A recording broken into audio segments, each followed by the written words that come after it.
আসসালামু আলাইকুম ওরহমতুল্লাহি ওবারাকাতুহু। প্রিয় দর্শক, আপনারা যে যেখান থেকে দেশ এবং প্রবাস থেকে আপনারা যারাই আমার এই ভিডিওটি দেখতে পারতেছেন, আমি সবাইকে জানাই জাকির কৃষি খামারের পক্ষ থেকে আন্তরিক শুভেচ্ছা এবং অভিনন্দন।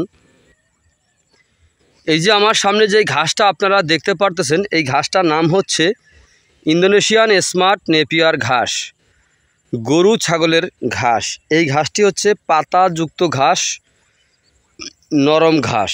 এই ঘাসটি গরু ছাগলকে খাওয়াতে কোনো মেশিনের প্রয়োজন হয় না। এই ঘাসটি গোড়া থেকে কেটে দিলে সম্পূর্ণরূপে এই ঘাসটি খেয়ে থাকে। এই ঘাসটি একবার রোপণ করলে কমপক্ষে 5 থেকে 6 বছর খাওয়াতে পারবেন। এই ঘাসটি গরু ছাগলকে খাওয়াতে কোনো মেশিনের প্রয়োজন হয় না। এই ঘাসটি খুব সহজেই আপনি রোপণ করতে পারেন। দেখেন, এই ঘাসটি যদি আপনি একবার রোপণ করেন, একবার রোপণ করলে প্রথমে রোপণ করলে কমপক্ষে 80 থেকে 100টির মতো চারা প্রথমে গজিয়ে থাকে। তো একবার কাটার পরে কয়েক গুণ বেশি চারা গজিয়ে থাকে।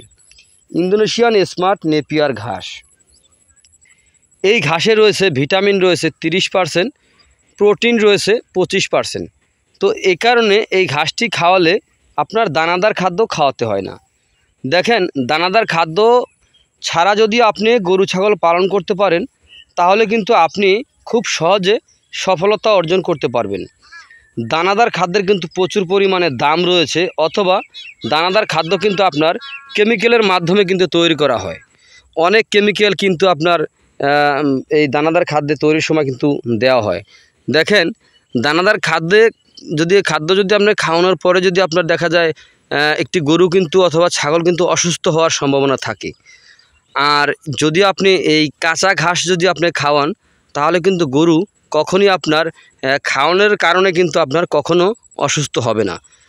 এই যে দেখতে পারতেছেন যেই আপনার ঘাস, কাঁচা ঘাস, এই ঘাসটি যদি আপনি খাওয়াতে পারেন, তাহলে খুব সহজে আপনি সফলতা অর্জন করতে পারবেন। কম খরচে বেশি লাভ, কম জমিতে বেশি ঘাস। যদি রোপণ করতে চান, তাহলে আমার স্ক্রিনে দেওয়া নাম্বারে যোগাযোগ করবেন।